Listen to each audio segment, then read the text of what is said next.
Hello, I'm Penny Thornton and welcome to my astrology channel. This is where I take a main theme of the coming 2 weeks or so, depending on what's the main event. And then, of course, I weave a lot of other interesting celestial events into that picture as well. So the subject of this video is the full moon in Aries, which takes place on October the 1st. But I'm also going to be talking about Saturn, because Saturn turns stationary direct 48 hours before that, and there are a lot of other interesting things going on around that time. So let's take a look at the full moon first of all, the full moon in Aries. Now, you'll remember if you've been watching my videos over the past few months that I relate a full moon to the preceding new moon in that sign. So as we look at that full moon in Aries, we need to go back 6 months and look at the new moon in Aries. And that took place on the 24th of March. So think for a minute what you were doing around that period of time.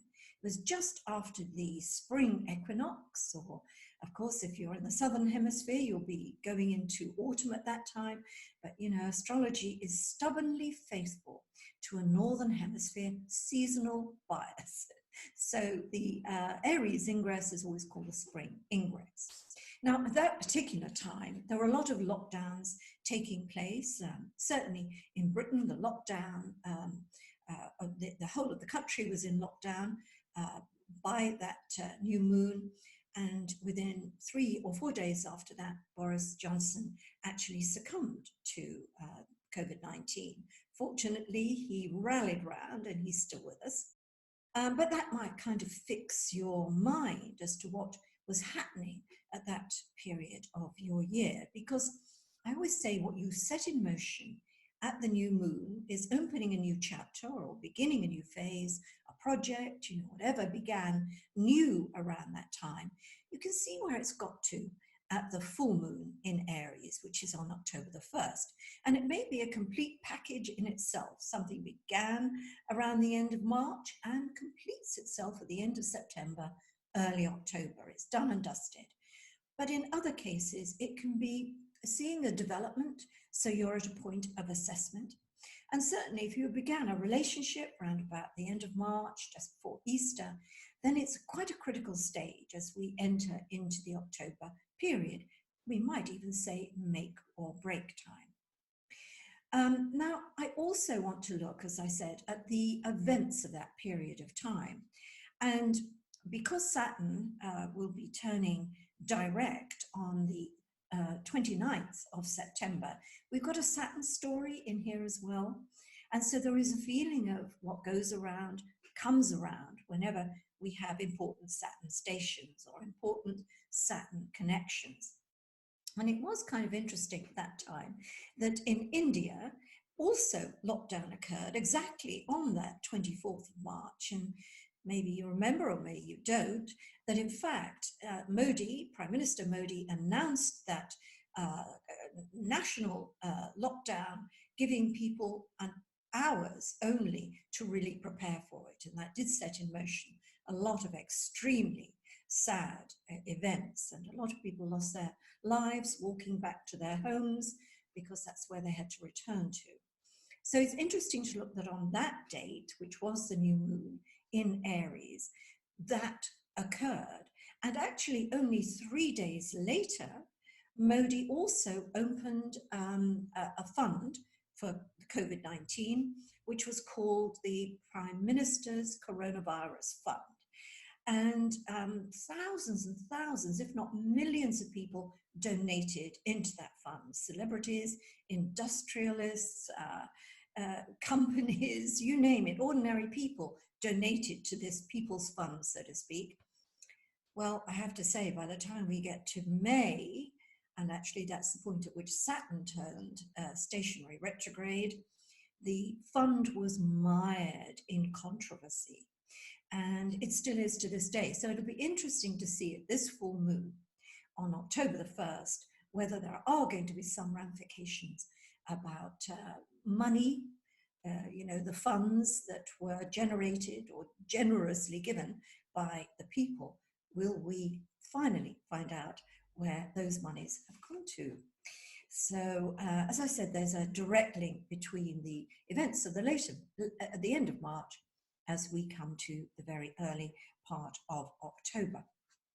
Now, let's look at, in general, at what a full moon in Aries is. Well, whenever we get the moon or the full moon in that sign, we get a full-on version of what that sign is. And if you know anything about Aries, you'll know that these are the frank and fearless people of the zodiac, impetuous, impulsive, courageous, sometimes a little dangerous, a little trigger happy. But you also get the feeling that the moon in Aries has these qualities to it. So I would suspect in general, as we come to this full moon in Aries, that we've got a lot of saber rattling going on at this point, whether you're observing that with friends and family in the workplace, or whether we're seeing it writ large on the events on the world stage. Full moons, of course, always come with a theme of closure and completion. And we should always aim to close something up on a full moon. It can be something very minor. We can finish a set of activities we're doing. We could close up something else that has really done its time. And it's appropriate we end things, because only when things are cleanly ended can we make new beginnings. And this whole cycle of endings and beginnings is one of the great big cyclical waves of life, if you like. But of course, when I think about the moon in Aries, at the time we get this full moon in Aries, these kind of qualities will be brought out in each of us. So maybe we become more frank and fearless, and maybe a little bit more aggressive, or assertive being a better word. But these are not conscious things. We don't acquire them or use them consciously. They're unconscious, because of course the moon is reflective by nature. We only see it because it is reflected by the sun's light. So this is instinctive, unconscious, that these qualities or these traits are brought out in ourselves. But of course, this particular full moon is going to be a little bit more important for the cardinal signs. So we're looking here at Aries, we're looking at Libra, we're looking at Cancer, and we're looking at Capricorn. When we think about Aries, of course, this full moon is in your sign. So you are empowered, no question about it. So when we say we're empowered, it means that we have strength in what we do. We can have a voice.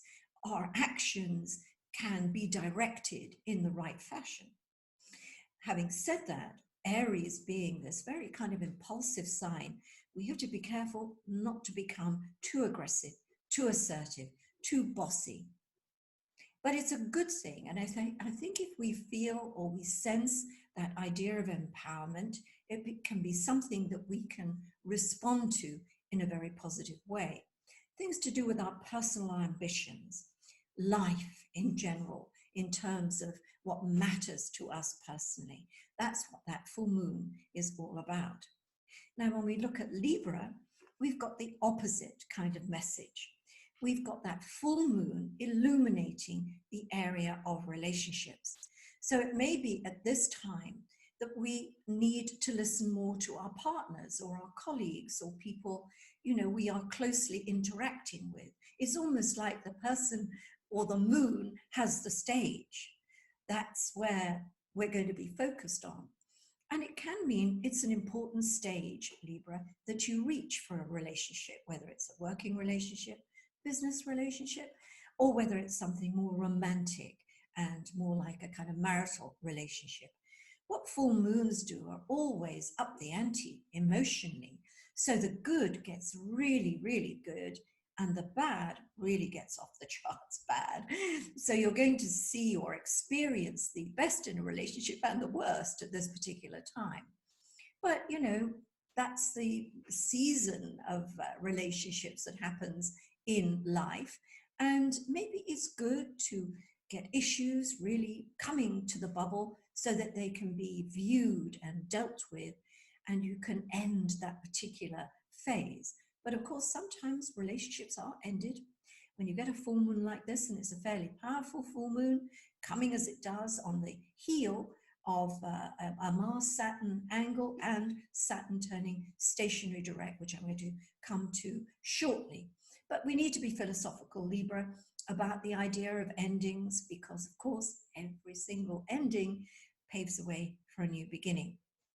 Now, when we come to Cancer, we're really looking at the 10th house. That full moon will be focused on the 10th house of life ambitions, life goals. It can be your career if you have a career, and full moons, as I say, about endings, closure and completion. So if you're finishing a job at this time, that's very appropriate. That full moon is putting its signature on that ending.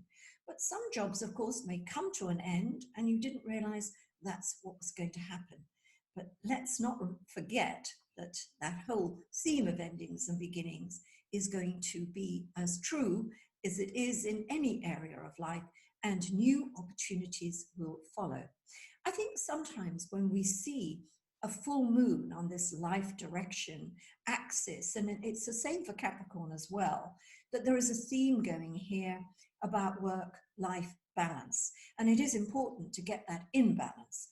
You don't want to have too much time spent on things to do with your career and your goals, so that things to do with home life and your private life, your personal situation, is not being addressed. And so the balance needs to be brought about here. And that's the same too for Capricorn. But here with Capricorn, the full moon actually focused on home life. It may be that something important is coming up about the family. Is it that there's a big family change coming up? Is it there's a house move going to happen?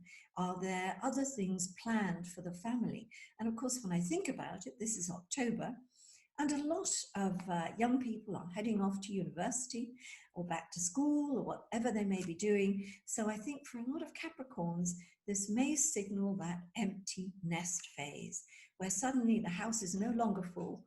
It's emptied up of its residents. And that could be a very key component of this full moon for Capricorns. Now, of course, wherever this full moon is in your chart, whatever sign you are, just remembering this idea of closure and completion and the cycle of life is an important thing when you view the events that happen spontaneously around the full moon time. And I think if we're prepared to accept that everything doesn't last forever, you know, change is an important part of life, we have a much healthier approach to our endings and beginnings in life, especially those we haven't brought about ourselves. Now, the other interesting factor about this full moon, and it is always the same with new moons and full moons, what connections is it making to any of the other planets? And that will also add texture and shape to experiences at this time. Well, there are no really big, hard aspects, as I would call it, to any of the planets. We only have a very small little semi-sextile aspect to planet Uranus, but it is very close. The full moon is at 9 degrees X minutes of Aries, and Uranus is at 9 degrees X minutes of Taurus. So it's a very, very close connection. And I think this full moon will resonate with Uranus. And considering that Mars is retrograde at this time, and we've got Mars retrograding in square to Saturn, and Saturn turning stationary direct, I do think this is a potentially very explosive time for the globe as a whole. Now, I mentioned this idea of the rattling of sabers, and we may be hearing this long and loud at this point, and you might want to look at that in your own personal life situations as well as things that happen out there on the world stage. I think it's explosive, I think it's aggressive, I think it's confrontational, and of course we've got loads of situations around at this time that really do reflect that. And as you know, I've talked quite a lot about Mars in Aries, how the connection with the Saturn, Pluto, Jupiter trio there is really upping that sense of frustrations, the civil unrest that we've seen across the globe in all sorts of countries, and of course, particularly in America. So let me return a little bit to Saturn here, because that theme of what goes around comes around, the idea of karma, is very much something we associate with Saturn. So this planet turning direct, we want to look at the time span between when it turned retrograde, which it did on May the 11th, and when it turns direct around September the 29th and on through that early part of October. Think in your own mind about what things seem to change gear at that point. Can you remember specific situations around that May the 11th time that happened to you, and you can directly think, yeah, that did change gear, or it ended, or something happened that is significant to you? Because again, that situation is going to be important for some reason as we come to the end of September. Now, of course, you know what I'm like. I'm a great researcher. I dig back and see what was going on at that time. Modi again made an appearance on May the 11th, this time pouring or creating a $250 billion rescue package for the economy, for the Indian economy. And we are definitely going to see some things about the economy and India as we come to this late September, early kind of October period. Modi has a very strong Saturn in his own chart. The sun is precisely conjunct Saturn, so I'm not surprised that on these Saturn stations and important Saturn aspects, he tends to do something of import, whether it's wise what he does or foolish, whether it's good or bad, let's not go there.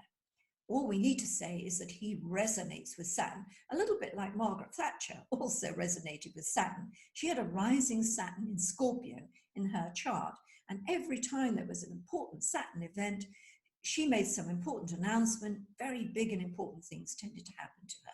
And I would say that we can look at this with Prime Minister Modi as well. Now, also, if we go back to that point at which Saturn turned stationary retrograde, May the 11th, we had some important things going on in America as well. President Trump made a very, very important speech about the coronavirus and about the economy. At that particular time, again, let's go back, dig into our memories. What was happening was that America was planning to open up. And so what President Trump was talking about was, moving forward positively. Now, at that time, there were only, I think, about 80,000 deaths in regard to the coronavirus.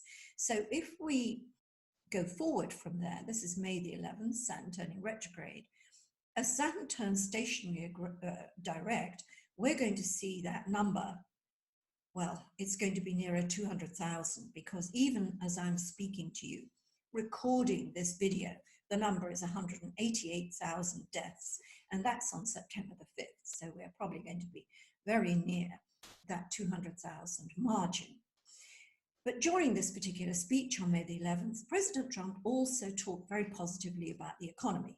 He maintained that we were going to see a very, very good third quarter and an even better fourth quarter. Well, the jury's out on this one, because we'll know the results of the third quarter in October.